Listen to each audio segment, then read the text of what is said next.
붓다의경 25쪽을 펴주시기 바랍니다. 5개 함께 하겠습니다.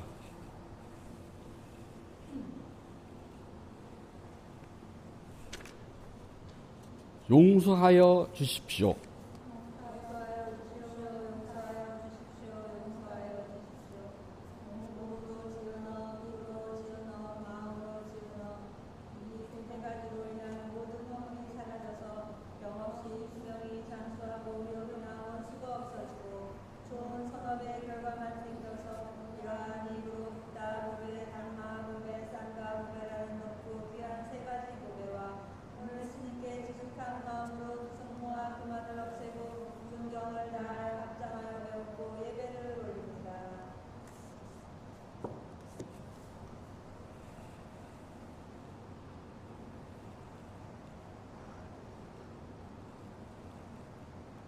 아함 판타실랑 사마디야미 마나디빠따 베라마니 시카파당 사마디야미 아딘나다나 베라마니 시카파당 사마디야미 가멘스미 짜짜라 베라마니 시카파당 사마디야미 무사와다 베라마니 시카파당 사마디야미 수라메라야메 짜파마다타나 베라마니 시카파당 사마디야미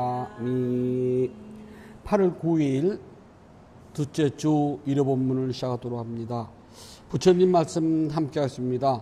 쌍따니까야 2권 28번 난다위실라경 2번 구절입니다. 4개의 바퀴와 9개의 문을 가져 탐욕으로 채워졌고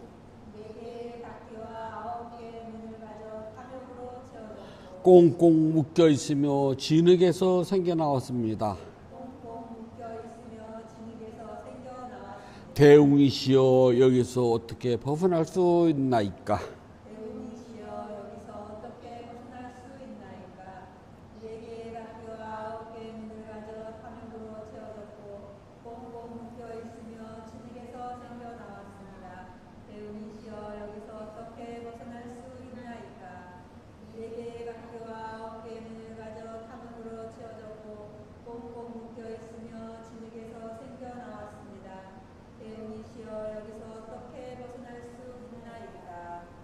네, 편하십시오. 4개의 바퀴와 9개의 문이라는 거는요, 팔 둘, 다리 둘, 그래서 이걸 말한답니다. 팔다리요. 이걸 4개의 바퀴라 그래요. 9개의 문은요, 눈 2개, 귀 2개, 콧구멍 2개, 입 하나, 항문 하나, 생식기 하나, 배꼽 하나, 그래서 9개랍니다. 사람 몸을 말해요. 진흙이 생겨나왔다는 것은 어머니 뱃속에 처음 들어갈 때 우리가 막 이렇게 뼈들을 다 갖춘 것이 아니라 그냥 하나의 덩어리에 불과하답니다. 그것을 진흙에다 비유를 했습니다. 그래서 여기는 우리 인간의 몸뚱이를 말해요. 대웅은 부처님을 부르는 명칭이 여러 가지가 있는데요.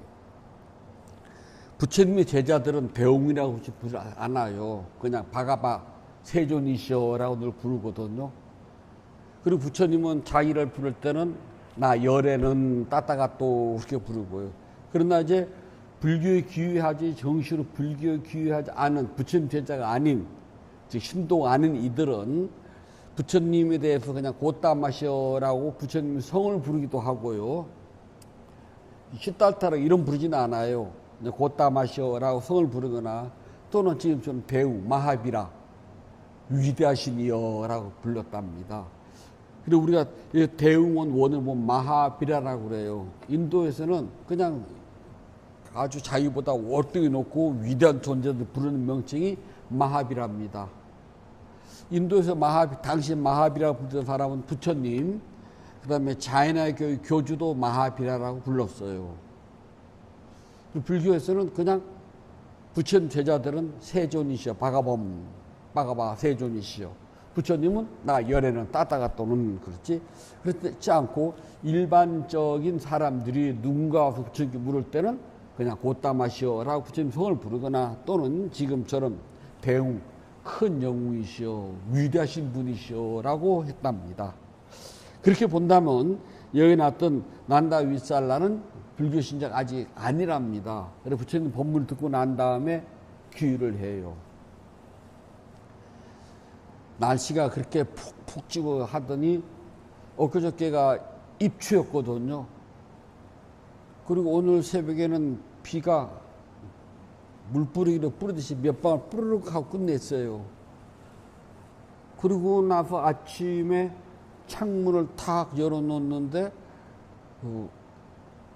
어제만 하더라도 창문을 열면 열풍이 몰아치는데 아침부터 오늘은 그 열풍이 몰아치지 않더라고. 약간 역시 이제 조금 더 있으면 그래도 더울 때가 좋아서 소리 할 날이 또 올 거예요. 이제 시간이 지나면 단풍철이 되겠죠. 사람들은 아름다운 자연 경치를 보면은요, 시인은 그 아름다운 경치를 보고 시를 쓴답니다. 화가는 그림을 그려요. 사진 작가들은 그걸 사진으로 찍는답니다. 근데 화가들이 그림을 그리고 시인들이 시를 써가는데요. 이 사진 찍는 분들은 제가 이렇게 산에 살다 보면은 가끔 고약한 분들이 있더라고요. 뭐 다 그런 건 아닌데요. 아주 제가 살던 곳에 이렇게 절벽에 나무가 하나 탁 매달려 그것을 찍으면 굉장히 이쁘게 나온답니다. 근데 한 번은 어떤 사진작가가 막 사진 찍고 갔는데 그 다음에 가봤더니 그게 뚝 부러져 있어요. 그러니까 자기가 찍은 그 멋진 구도가 다른 사람 못 찍게 그를 잘라버리고 가는 사람도 있대요. 또는 예쁜 들꽃이 막 피었는데 그걸 뭐 짓밟고 간다거나 그런 쓰레기 작가도 있답니다. 그런 사람들 하는 말로는 사진 작가가 아니라 사진쟁이가 되거든요. 절에서 큰 행사를 하게 되면은 이제 사다리를 갖고 와가지고 사다리를 올라가서 거기서 찍는 작가들이 있는데요. 어떤 작가들은 뭐 그 기와 지붕 올라가거든요. 근데 그게 기와도 밟는 요로 있는데 그걸 안 지키고 밟으면 다 깨져요. 그 올라가지 말도 뿌득뿌득 올라가서 막 찍는 사람도 있어요. 사진쟁이랍니다. 뭐 아무튼 자연을 보고 나서 각자 자기가 능력에 닿는 대로 이렇게 표현하는 건 아름다운 일이거든요. 그래서 사람들은 아름다운 그 자연을 보고 시로 써놓으면 그걸 읽거나 탐복을 하고 그걸 수필로 써놓으면 또 탐복을 하고 작가들이 그림을 그렸으면은 정말이야 하고 나름대로 해요. 그런데 굳이 거기서 막 결점을 찾아내가지고 잘 됐네 못 됐네 비평하는 사람도 있답니다. 또 그걸 전문적으로 직업을 삼는 비평가도 있어요. 사돈집 오이도요 제목기 나름이래요. 그래서 길게 쓰든 짧게 쓰든 동그랗게 쓰든 그거는 시비할 일이 아니잖아요. 그런데 굳이 그걸 시비를 하면은 어차피 채칠 거를 가지고 길쭉길쭉 쓰지 왜 동글동글 쓰느냐고 시비를 걸 일은 아니잖아요. 그 좀 나름이니까요.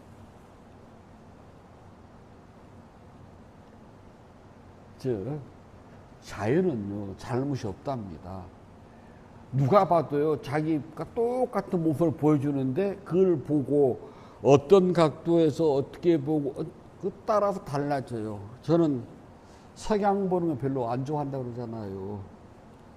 근데 석양은 저 보기 싫으라고 믿게 나오고 어떤 사람 보기 좋으라고 예쁘게 나오지 않아요.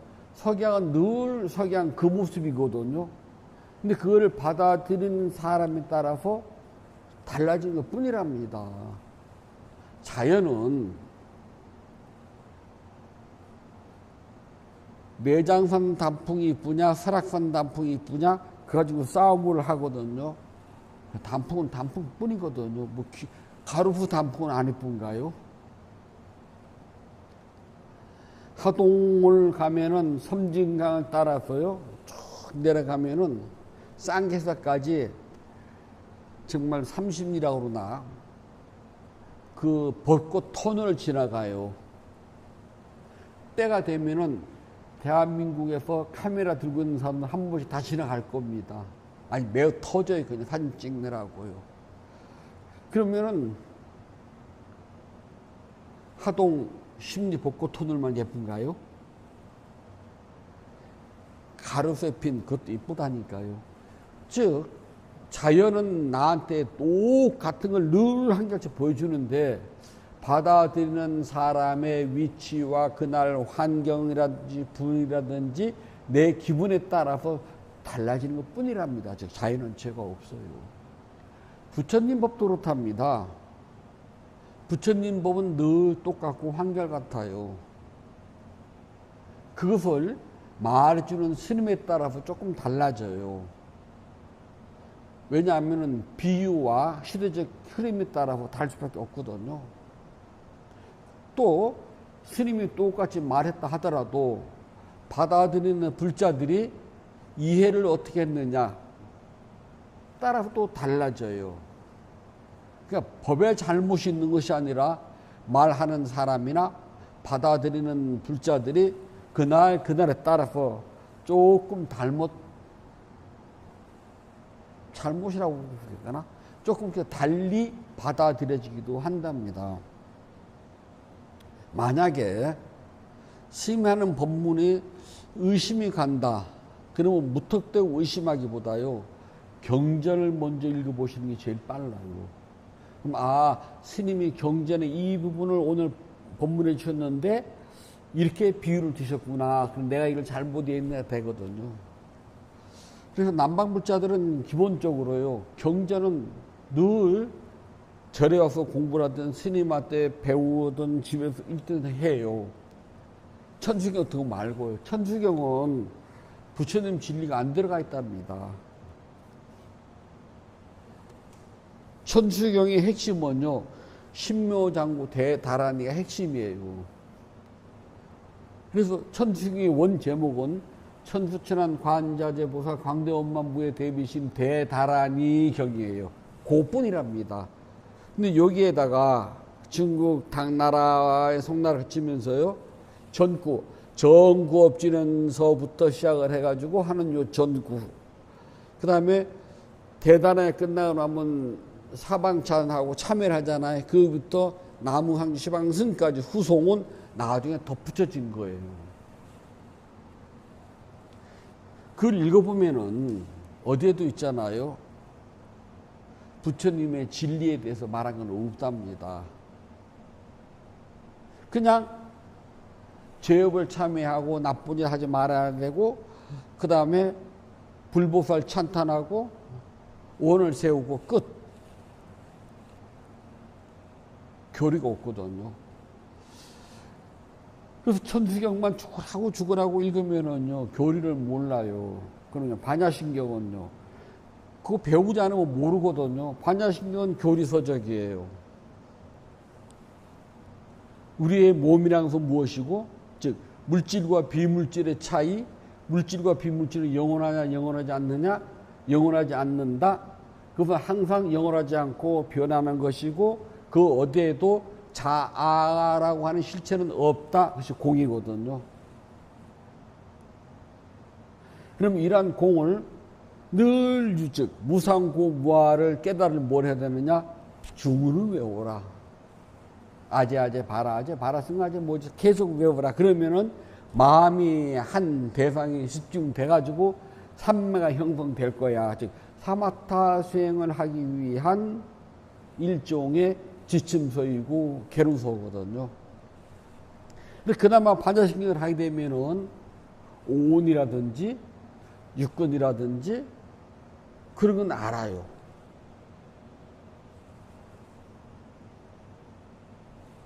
그래서 불자들이 평생 절에 다녔으면서도 한 번도 부처님 교류에 대해서 본문을 들은 적이 없기 때문에 불교가 뭔지를 모르고 일생을 마쳐요.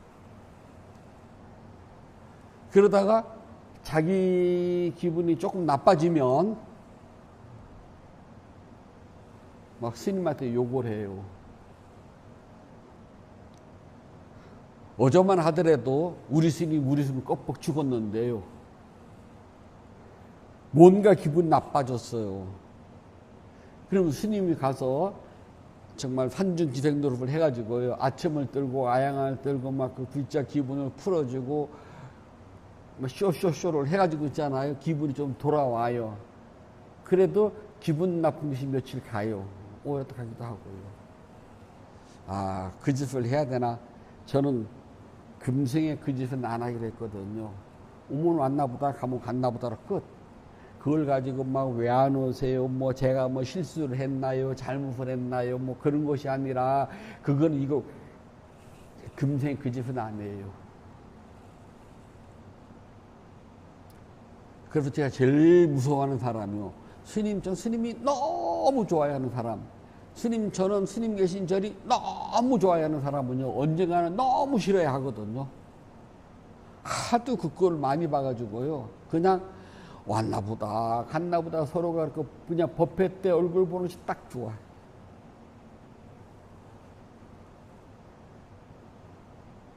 그렇잖아요. 여기도 많은 사람이 왔다 갔잖아요. 그래서 막 주스님이 너무 좋아요. 하여튼 그랬잖아요. 딱 발 끊잖아요. 왜 끊겠어요? 내 기분이 안 들었다는 소리도 내 마음이 상했다는 소리예요. 그래서 좀 여기 주스님이 풀어주기를 원하는데 안 풀어주겠다는 소리거든요. 법은 그게 아니랍니다. 불자들은 법을 보고 절에 와야 돼요. 근데 대부분의 불자들은 법을 보고 절에 오는 것이 아니라 스님을 보고 절에 오고 그 절 환경을 보고 절에 가요. 그래서 내 기분이 상해서 스님 보는 것이 꼴꼴하면 안 오고요. 저 절이 너무 좋아서 왔는데 어느 날은 뒤지게 안 좋을 수가 있거든요. 그럼 또 안 와요. 법을 보고 와야 된답니다. 왜냐하면 법은 잘못이 없어요. 사람은 잘못이 된다. 저 부처님 아닙니다. 저 인격적으로 모든 것이 100% 완전하게 된 저 그런 사람 아니에요. 저도 욕심도 있고요.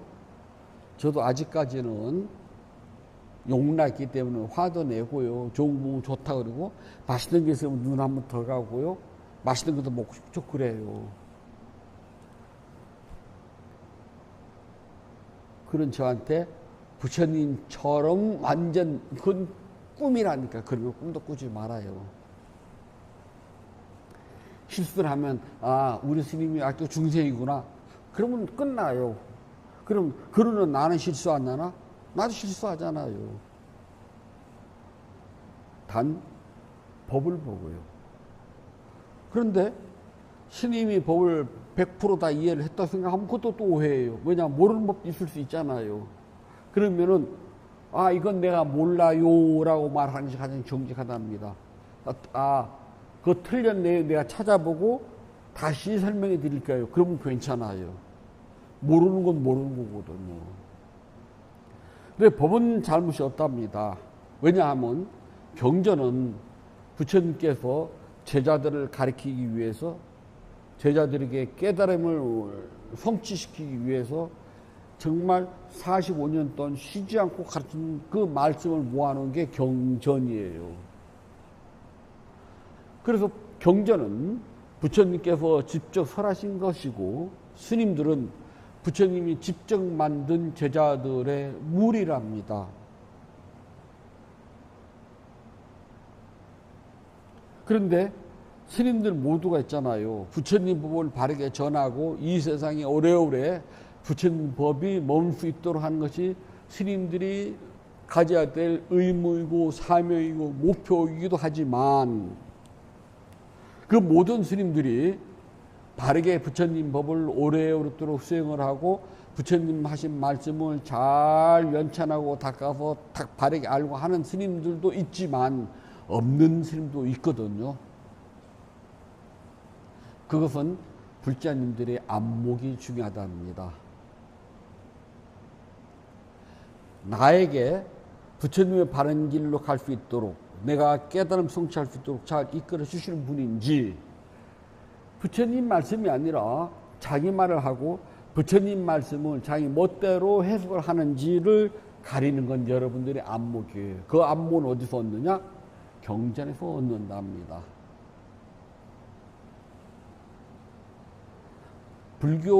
불교 티거나 불교방 같은 거를 요즘 인터넷에서 보게 되면은 스님들서 법문하는 거 되게 많잖아요.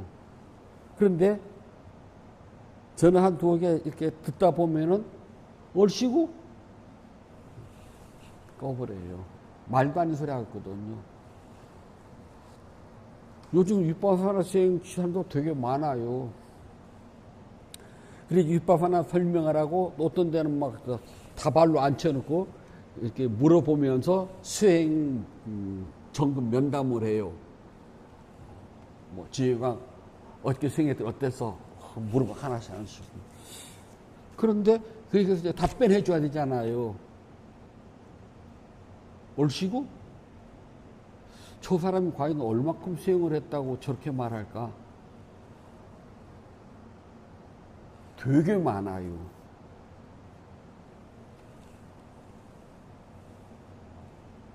가르칠 능력이 안 되면 가르치지 말아야 되거든요.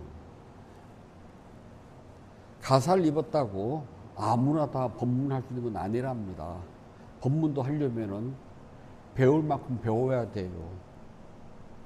수행도 할 만큼 해야 되고요. 그래야지만 법문도 하고 수행도 지도할 수 있거든요. 부처님께서는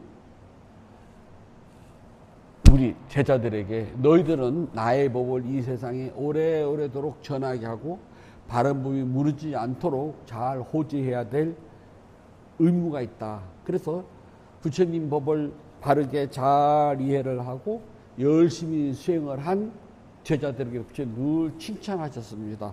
그걸 우리가 반나 그래요. 반다나 하게 되면 예배고에 반나 하면 칭찬이랍니다. 오 훌륭하도다. 아 참 착한. 아우 너무너무 잘했어 하고 칭찬을 늘 해주셨습니다. 경에 보게 되면은 부처님께서만 법문하신 것이 아니라 부처님께서 사리불존자에게 내가 피곤하구나, 내가 잠시도 쉴 테니까 네가 하여라 하고 사리불존자나 목련존자 또는 대가수존자나 다른 제자들이 법문한 것들 경에 많이 나와 있어요. 그런 분들은 부처님과 같은 깨달음을 성취하셨고 부처님과 같은 안목으로 법을 보셨기 때문에 부처님처럼 법문하실 수가 있는 자격이 있는 분들이거든요. 그런 법에는 잘못이 없답니다. 그래서 부처님께서는 나의 제자들은 현명해야 된다. 빤띠따라고 그래요. 빤띠따. 그 한문에서는 현자라고 번역을 했습니다. 현명해야 된다.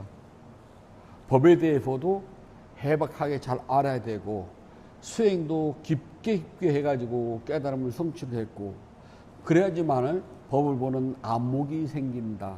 그런 사람들을 보고 부처님은 빤띠따. 아주 현명하구나.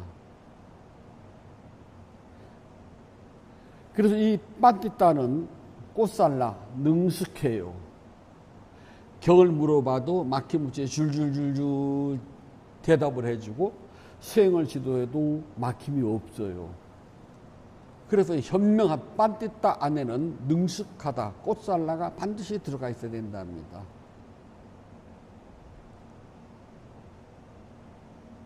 그런 스님을 모시고 산다면은 또 그런 스님에게 법문을 듣고 지도를 받고 그런다면은 그건 크나큰 축복이에요.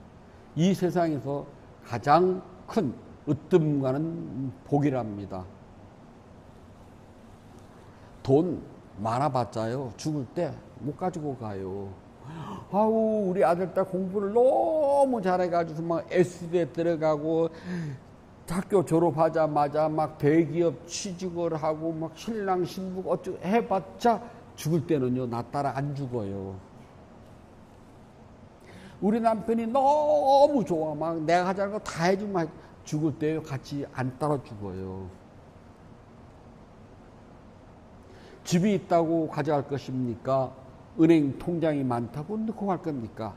주식이 많다고 그걸 넣고 갈 건지 아무것도 못 가요. 가장 딱 한 업만 가져가요.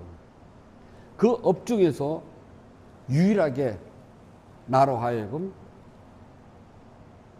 사막도를 면하게 줄 수 있는 것은 선업공덕, 보시공덕행과 수행의 복이랍니다. 그것만 나를 구제해 줘요. 그래서 나에게 선업공덕을 지을 수 있도록 항상 이끌어 주시고, 내가 수행을 할 수 있도록 잘 지도해 주시고, 내가 부처님 법을 바로 알고 나로 하여금 악의 길로 들어가지 않도록 법문해 주시는 스님이 내 곁에 있고, 그런 스님이 우리 스님이 된다면 제일 큰 축복이에요. 그냥 무조건 다 우리 스님이 아니라요. 이렇게 빤띠딱 현명하고 꽃살라 능숙하려면은 네 가지를 갖춰야 한답니다. 첫 번째는 몸과 마음을 구성하는 다섯 무더기 육근 육을 여기 대해서요 아주 능숙해요. 온처개라고 그러거든요. 우리 몸, 눈, 귀, 코, 기관, 그 다음에 그 대상물, 그 다음에 알아차리는 능력, 그 18가지인데, 그냥 여러분들이 앉아가지고요, 눈을 감고 있어도, 눈의 대상이 보여요. 어떻게? 빛. 또는 망상에 의해서 생기는 형상이 보이잖아요. 요걸 경이라고 그래요. 자, 귀는, 그냥 있는 귀는 근이에요. 기관. 근데 소리가 귀에 들리잖아요. 소리는 경이라고 그래요. 대상. 이 귀에 닿게 되면은 나는 소리를 안답니다. 즉, 찻소리, 사람 소리, 말소리, 문소리라고 이렇게 분별하는 거. 요게 식이에요.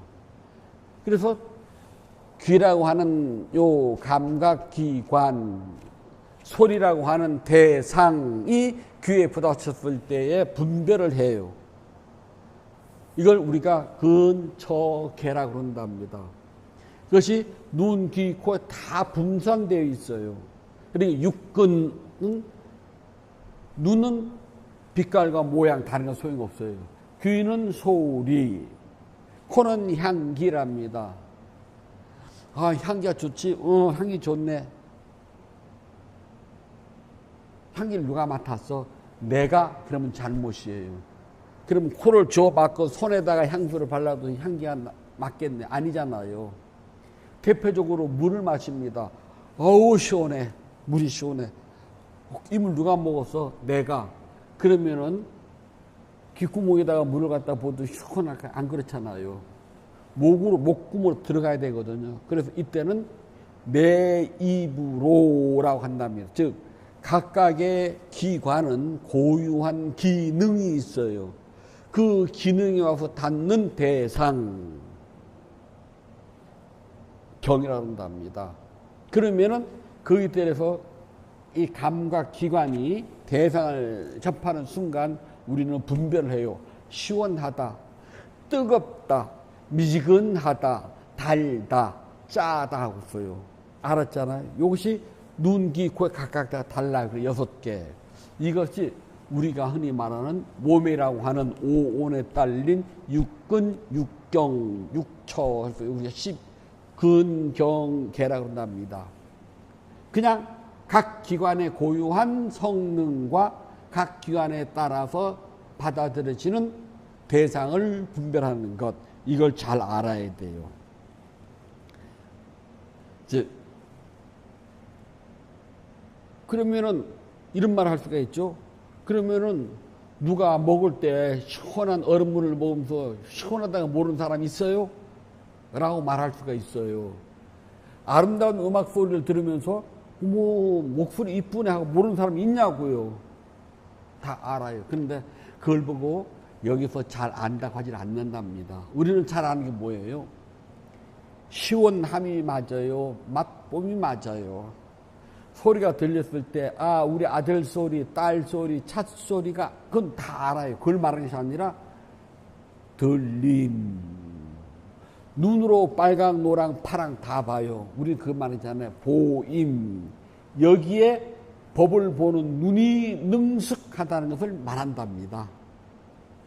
첫 번째 말하는 몸과 마음을 구성하는 오온과 여섯 감각의 육군과 여섯 감각대선 육경과 여섯 인식기관인 육입을 뭉뚱그려 인간은 요소에 능숙하답니다. 즉, 이 능숙하다는 것이 그걸 말한답니다. 그렇잖아요. 얼음물 마시면 아유 시원해 모르는 사람 어디가 있어요. 그것이 아니라 우리는 맛봄, 시원하다면 이미 분별이라고 하는 즉 뜨겁다의 반대가 시원하잖아요. 즉 뜨거운 것이 아닌 차가운 분별이 들어갔어요. 분별은 뭐라고요? 망상. 두 번째는요, 감각 장소에 능숙해요. 자, 우리 감각 장소는요, 귀, 눈이 있는데요. 예를 들어서 있잖아요. 눈앞에, 내가 눈 감고 수행을 하는데, 눈앞에 얼대 모습이 쫙 떠올라요. 그럼 그걸 내가 눈으로 보잖아요. 그때는 망상이 아니라 뭐가 먼저 들어간다? 보임이잖아요. 했는데 그 같은 게 또 떠올라요. 그럼 어떻게 해요?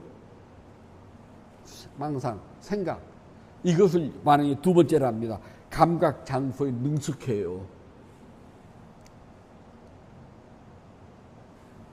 앉아있는데 갑자기 귀에서 소리가 왕 하고 들렸어요. 그때는 들림이잖아요. 근데 지금 아무것도 안 들려 차단된 장소거든요. 근데 그 소리가 또 들렸어요. 그때는 생각으로 쳐버려야 되잖아요. 이걸 보고 여기서 두 번째 감각 장소에 능숙하다는 것을 이걸 말한답니다. 세 번째는 원인과 결과법을 바로 알아. 연기법.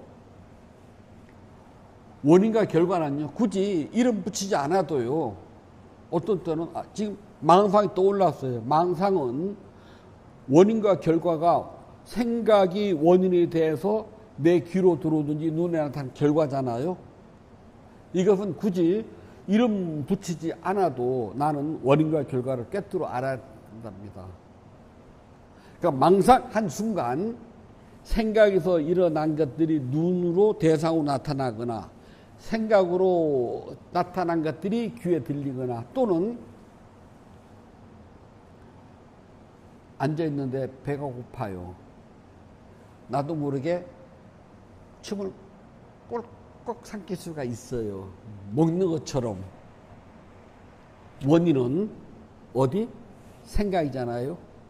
결과는 침삼킴이잖아요. 그럴 때 굳이 원인, 결과 알아차리지 않아도 수행자는 원인과 결과의 법칙을 분명하게 알아야 돼요. 이해되죠? 마지막 네 번째, 가능한 것과 가능하지 않는 것. 수행을 하다 보면요,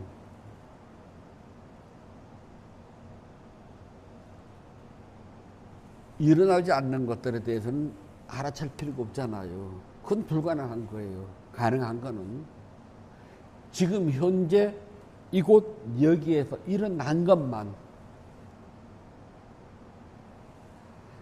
일어나지 않은 생각을 가지고 망상망상 필요는 없잖아요. 그럼 불가능한 거예요. 항상 내 몸과 마음에서 지금 현재 이곳 여기에서 일어난 것을 알아차리는 건 가능해요. 하지만 일어나지 않는 것들을 불러오거나 끄집어내오거나 이미 지나간 것을 다시 쫓아가서 붙들고 오는 것. 망상 생겼는데 못 알아채서 깜빡 잊고요. 그래서 지나간 망상을 다시 불러와가지고 망상할 리는 없잖아요. 가능한 거 불가능한 이해가 됐죠? 이 네 가지를 잘 알게 되면은 고정불변한 실체가 없어요. 왜냐하면 이 네 가지는 모두가 다요. 수행상에 얽힌 이야기이기 때문에 수행에서 일어나는 모든 것들은 우리가 어떻게 하냐, 영혼 불명 없이 전부 다 일어났다가 사라지고 일어났다가 사라지는 것 존재일 뿐이지 계속 쭉 우리 죽어요. 그러면 저도 수술을 몇 번 해봤잖아요. 하여튼 제 기억은 마취에서 깨어나는 순간 전 춥다는 기억밖에 없어. 갯벌도 떨었어. 얼마나 추운지. 전 혼자서 늘 하잖아요.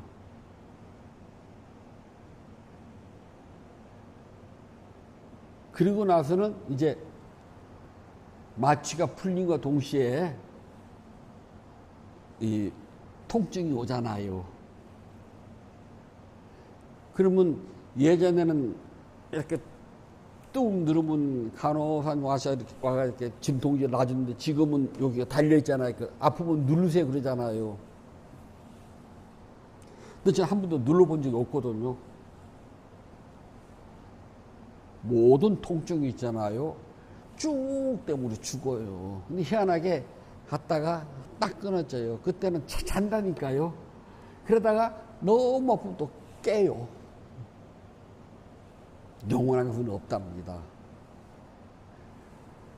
수행을 하다 보면은 두카 웨다나, 통증, 허리, 다리, 무릎, 목, 안 아파, 온몸이 다 아파. 그래서 정말 상상을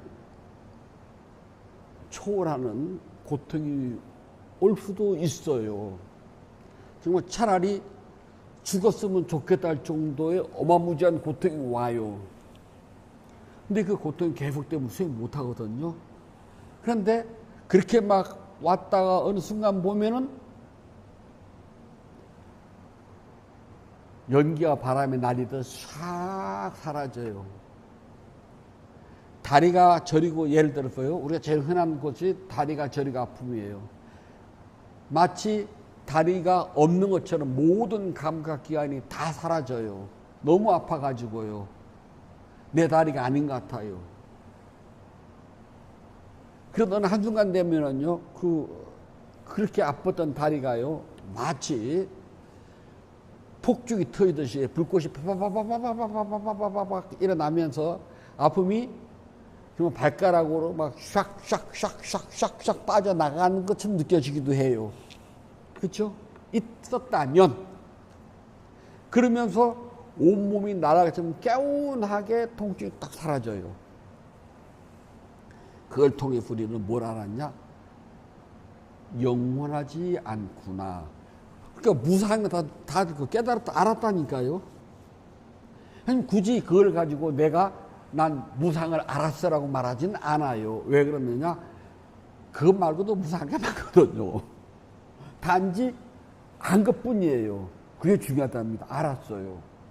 아는 순간 나는 집착에서부터 벗어날 수가 있어요. 아, 사라지는구나.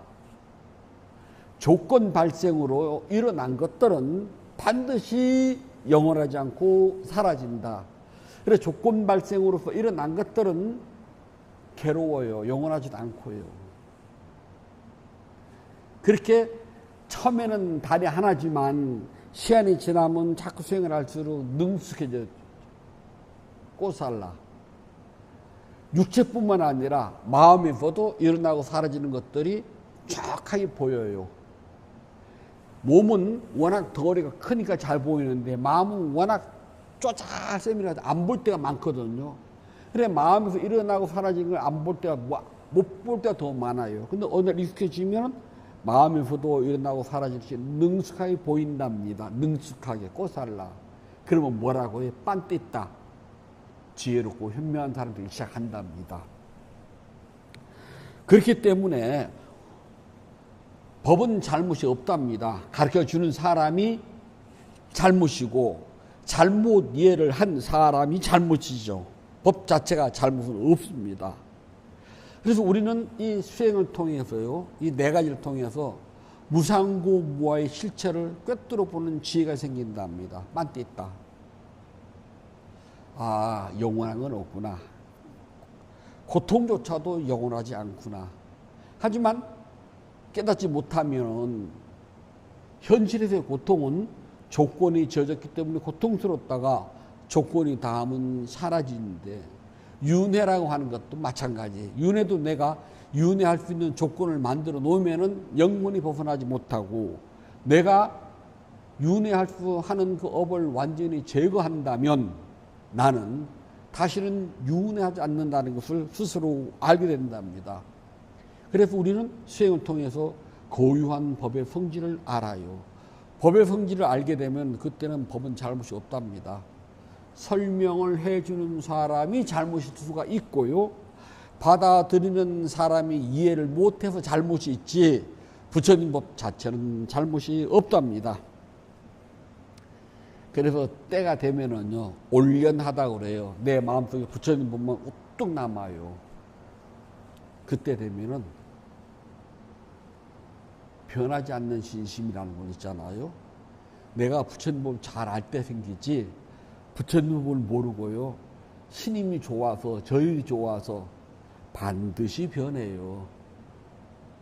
제가 절집 60년 살았잖아요. 정말 그때 쓰는 말이 꼬라지예요. 정말 그 꼬라지 많이 봤거든요. 부처님 법을 배워서 알아서 닦아서 깨달음 성취할 때 내가 언제까지 목구멍 포도청이 돼가지고 불자들 비위를 맞추고 정말 삼중기선으로 해야 될까? 전 안 하고 그냥 굶어 죽 어쩔 수 없죠. 뭐. 그것도 제 업인 걸요. 그래서 그거 안 하고 사니까 심사가 제일 편해. 그래서 불자들은요 법을 바로 알고 바로 닦는 것 그게 이 세상은 제일 큰 복이라 합니다. 법은 잘못이 없습니다. 잘 모르는 사람이 잘못 가르친 것이 잘못이고 바르게 제대로 가르쳐 줬는데 이해를 못한 사람이 잘못이랍니다. 부처님 법 자체는요 결점이 없어요. 부처님께서 말씀해 주셨습니다. 쌍육다 니까야 2권 29번 난다윗살라경 3번 구절입니다. 째찍과 가죽끈을 자르고 소망과 탐욕을 끊어버리며 갈래를 뿌리채 뽑아버리면 여기서 벗어날 수 있노라.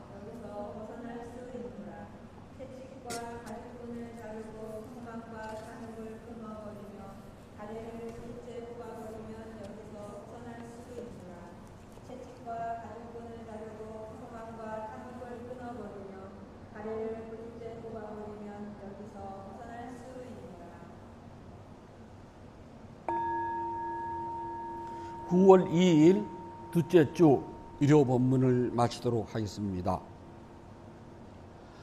법회 서원하겠습니다. 붓다의 경 272쪽을 펴주시기 바랍니다.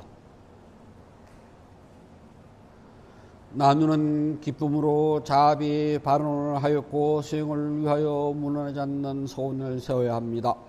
오늘의 수행이 계속 이어지길 서원하노니 제가 해탈과면 곧바로 깨달음에 이르러서 허무한 사바세계의 모든 욕망과 집착이 제가 만약 다시 태어나 살아는 동안 모든 악을 없애고 바른 맘 깊은 생각 참다운 지혜와 청정한 노력이 충만하여지이다.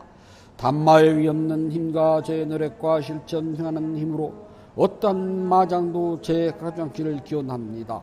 우따와 더 높은 스승님 그리고 성스러운 쌍가의 힘으로 저의 마지막 탄생일지라도 마장이 절대로 접근하기를 기원하나이다. 모든 선악 공덕을 고르게 나누어 가지소서. 사두 사두 사두. 모든 선악 공덕을 고르게 나누어 가지소서. 사두 사두 사두. 모든 선악 공덕을 고르게 나누어 가지소서. 사두 사두 사두. 8월 9일 둘째 주 일요 법회를 마치도록 하겠습니다. 모두 행복하세요.